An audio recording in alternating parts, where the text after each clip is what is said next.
The Road to Oz by L. Frank Baum. Chapter 17. The Royal Chariot Arrives. The neat yellow houses of the Winkies were now to be seen standing here and there along the roadway, giving the country a more cheerful and civilized look. They were farmhouses, though, and set far apart, for in the Land of Oz there were no towns or villages except for the magnificent Emerald City in its center. Hedges of evergreen or of yellow roses bordered the broad highway, and the farms showed the care of their industrious inhabitants. The nearer the travelers came to the great city, the more prosperous the country became, and they crossed many bridges over the sparkling streams and rivulets that watered the lands. As they walked leisurely along, the Shaggy Man said to the Tin Woodman, "What sort of a magic powder was it that made your friend the Pumpkinhead live?" "It was called the Powder of Life," was the answer, "and it was invented by a crooked sorcerer who lived in the mountains of the North Country. A witch named Mombi got some of this powder from the crooked sorcerer and took it home with her. Ozma lived with the witch then, for it was before she became our princess, while Mombi had transformed her into the shape of a boy. Well, while Mombi was gone to the crooked sorcerer's, the boy made this pumpkin-headed man to amuse himself, and also with the hope of frightening the witch with it when she returned. But Mombi was not scared, and she sprinkled the Pumpkinhead with her magic powder of life to see if the powder would work. Ozma was watching and saw the Pumpkinhead come to life, so that night she took the pepper box containing the powder and ran away with it, and with Jack, in search of adventures. Next day they found a wooden sawhorse standing by the roadside, and sprinkled it with the powder. It came to life at once, and Jack Pumpkinhead rode the sawhorse to the Emerald City. "What became of the sawhorse afterward?" asked the Shaggy Man, much interested in this story. "Oh, it's alive yet, and you will probably meet it presently in the Emerald City. Afterward Ozma used the last of the powder to bring the flying Gump to life, but as soon as it had carried her away from her enemies, the Gump was taken apart, so it doesn't exist any more." "It's too bad the powder of life was all used up," remarked the Shaggy Man. "It would be a handy thing to have around." "I am not so sure of that, sir," answered the Tin Woodman. "A while ago the crooked sorcerer who invented the magic powder fell down a precipice and was killed. All his possessions went to a relative, an old woman named Dinah, who lives in the Emerald City. She went to the mountains where the sorcerer had lived and brought away everything she thought of value. Among them was a small bottle of the powder of life, but of course Dinah didn't know it was a magic powder at all. It happened she had once had a big blue bear for a pet, but the bear choked to death on a fishbone one day, and she loved it so dearly that Dinah made a rug of its skin, leaving the head and 4 paws on the hide. She kept the rug on the floor of her front parlor." "I've seen rugs like that," said the Shaggy Man, nodding, "but never one made from a blue bear." "Well," continued the Tin Woodman, "the old woman had an idea that the powder in the bottle must be moth powder, because it smelled something like moth powder, so one day she sprinkled it on her bear rug to keep the moths out of it. She said, looking lovingly at the skin, 'I wish my dear bear were alive again.' To her horror, the bear rug at once came to life, having been sprinkled with the magic powder, and now this live bear rug is a great trial to her, and makes her a lot of trouble." "Why?" asked the Shaggy Man. "Well, it stands up on its 4 feet and walks all around, and gets in the way, and that spoils it for a rug. It can't speak, although it is alive, for while its head might say words, it has no breath in a solid body to push the words out of its mouth. It's a very slimpsy affair altogether, that bear rug, and the old woman is sorry it came to life. Every day she has to scold it, and make it lie down flat on the parlor floor to be walked upon.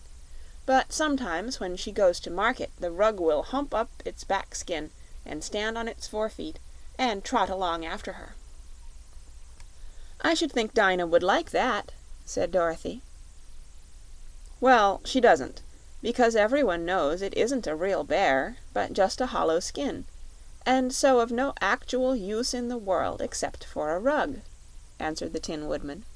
"Therefore I believe it is a good thing that all the magic powder of life is now used up, as it cannot cause any more trouble." "Perhaps you're right," said the Shaggy Man thoughtfully. At noon they stopped at a farmhouse, where it delighted the farmer and his wife to be able to give them a good luncheon. The farm people knew Dorothy, having seen her when she was in the country before, and they treated the little girl with as much respect as they did the Emperor, because she was a friend of the powerful Princess Ozma. They had not proceeded far after leaving this farmhouse before coming to a high bridge over a broad river. This river, the Tin Woodman informed them, was the boundary between the country of the Winkies and the territory of the Emerald City. The city itself was still a long way off, but all around it was a green meadow, as pretty as a well-kept lawn, and in this were neither houses nor farms to spoil the beauty of the scene. From the top of the high bridge they could see far away the magnificent spires and splendid domes of the superb city, sparkling like brilliant jewels as they towered above the emerald walls. The Shaggy Man drew a deep breath of awe and amazement, for never had he dreamed that such a grand and beautiful place could exist, even in the fairyland of Oz. Polly was so pleased that her violet eyes sparkled like amethysts, and she danced away from her companions across the bridge and into a group of feathery trees lining both the roadsides. These trees she stopped to look at with pleasure and surprise, for their leaves were shaped like ostrich plumes, their feather edges beautifully curled, and all the plumes were tinted in the same dainty rainbow hues that appeared in Polychrome's own pretty gauze gown. "Father ought to see these trees," she murmured. "They are almost as lovely as his own rainbows." Then she gave a start of terror, for beneath the trees came stalking 2 great beasts, either one big enough to crush the little daughter of the rainbow with one blow of his paws, or to eat her up with one snap of his enormous jaws. One was a tawny lion, as tall as a horse nearly; the other a striped tiger almost the same size. Polly was too frightened to scream or to stir. She stood still with a wildly beating heart until Dorothy rushed past her, and with a glad cry threw her arms around the huge lion's neck, hugging and kissing the beast with evident joy. "Oh, I'm so glad to see you again!" cried the little Kansas girl. "And the Hungry Tiger, too. How fine you're both looking! Are you well and happy?" "We certainly are, Dorothy," answered the lion, in a deep voice that sounded pleasant and kind. "And we are greatly pleased that you have come to Ozma's party. It's going to be a grand affair, I promise you."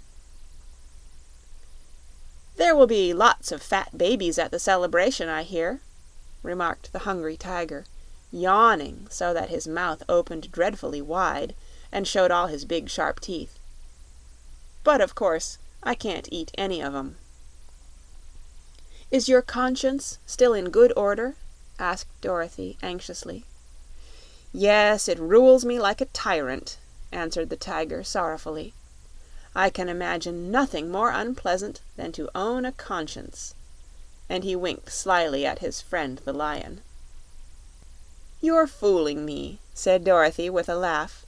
"I don't believe you'd eat a baby if you lost your conscience.